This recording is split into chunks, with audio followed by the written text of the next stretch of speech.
दोस्तों, एसआईआर की प्रक्रिया को लेकर देश की राजनीति और प्रशासनिक हलकों में हलचल तेज हो गई है। ताजा मामला तब सुर्खियों में आया जब पूर्व नौसेना प्रमुख अरुण प्रकाश को मतदाता पहचान की पुष्टि के लिए नोटिस जारी किया गया। यही नहीं, जानकारी के मुताबिक उन्हें ही नहीं बल्कि उनकी पत्नी को भी अलग अलग तारीखों पर करीब 18 किलोमीटर दूर उपस्थित होने के लिए कहा गया। ये खबर सामने आते ही सोशल मीडिया से लेकर राजनीतिक गलियारों तक सवाल उठने लगे हैं कि आखिर एसआईआर प्रक्रिया के तहत क्या हो रहा है। चुनाव आयोग द्वारा जारी की गई नोटिस में कहा गया है कि मतदाता सूची के विशेष गहन संशोधन के दौरान अरुण प्रकाश का नाम वर्ष 2002 के बाद के अपडेट में दर्ज नहीं पाया गया है, जिसके चलते उन्हें अज्ञात श्रेणी में रखा गया है।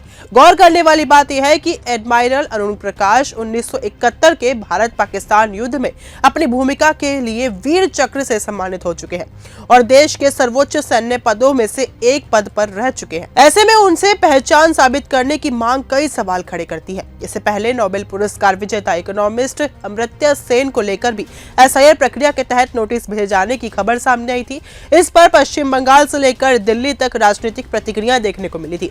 टीएमसी नेता अभिषेक बनर्जी समेत कई नेताओं और वरिष्ठ पत्रकारों ने सवाल उठाया था कि जिन्हें देश और दुनिया ने सम्मानित किया है, अब क्या उन्हें भी अपनी नागरिक पहचान साबित करनी पड़ेगी। इतना ही नहीं, कुछ समय पहले भारतीय क्रिकेटर मोहम्मद शमी को लेकर भी एसआईआर नोटिस की चर्चाएं सामने आई थी। हालांकि बाद में उस पर क्या कार्रवाई हुई, इसे लेकर स्थिति पूरी तरह से स्पष्ट नहीं हो पाई थी। लेकिन दोस्तों, एक के बाद एक चर्चित नामों का एसआईआर प्रक्रिया में आना अब इसे केवल तकनीकी मामला नहीं रहने दे रहा। इसी बीच राजनीतिक हलकों में हलचल सिर्फ एसआईआर तक सीमित नहीं है। राजस्थान के वागड़ क्षेत्र से एक और बड़ी सियासी खबर सामने आई है, जहां आदिवासी नेता और पूर्व मंत्री महेंद्रजीत सिंह मालवीय ने भारतीय जनता पार्टी छोड़कर कांग्रेस में वापसी का ऐलान कर दिया है। जयपुर में कांग्रेस नेतृत्व से मुलाकात के बाद उन्होंने खुद को फिर से कांग्रेस का सिपाही बताया जा रहा है कि विधानसभा चुनाव के बाद भाजपा में अपेक्षित भूमिका न मिलने और उपेक्षा की भावना उनकी वापस की बड़ी वजह मानी जा रही है। इसी घटनाक्रम के बाद राजस्थान ही नहीं बल्कि पश्चिम बंगाल, मध्य प्रदेश और राष्ट्रीय राजनीति में भी हलचल तेज हो गई है। राजनीतिक जानकार इससे आने वाले समय में बड़े सियासी संकेत के तौर पर देख रहे हैं। अब सबसे बड़ा सवाल ये है कि एसआईआर जैसी प्रक्रिया में तकनीकी खामियां हैं या फिर प्रक्रिया की प्रोसेस में भी चूक है,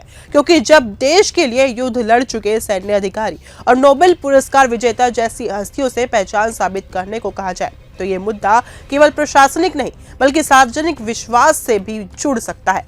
फिलहाल इस वीडियो में सिर्फ इतना ही। देखते रहिए न्यूज गंगा। नमस्कार।